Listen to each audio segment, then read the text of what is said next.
Perennials like to come back year after year, and there are ways to keep them flowering up into the second half of the summer as well. I did not know that. 18 Storm Team meteorologist Anthony Codispoti spoke with plant expert Charlie Todd about these plants and the importance of the bees around them.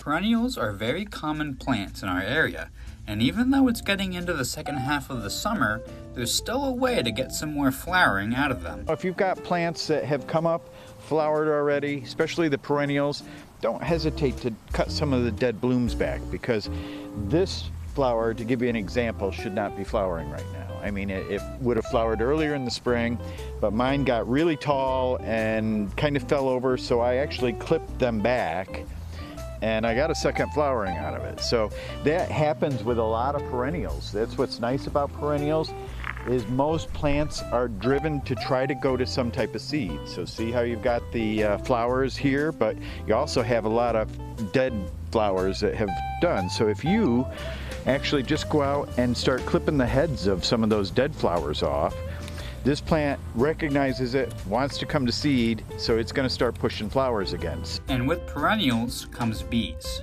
but not all of them are scary. We're amongst the bees. There's over 20,000 species of bees around, and the thing that's cool about it is from the honeybees, which there's a few around here, and then if you really look at some of the plants, you'll see these little tiny bees, and they're collecting just as much of the pollen and pollinating the plant as any of the larger bees. So, you know, in the 17 years we've had a garden center, I'm out amongst these flowers all the time, and the bees here are on a mission. They're working on these plants. They could care less about us. As you can tell, we've been standing around here, and they're not even trying to come to us. They're coming right down in front of us and landing on the plants like we're not even here. So just be mindful of them, and don't, you know, that's the whole idea of not trying to use pesticides and things, because, you know, these are so essential to our area. And, you know, on a year like this, you know, they've had an abundance of flowers. And another good thing about the bees is they give your outdoor cats something to look at all day.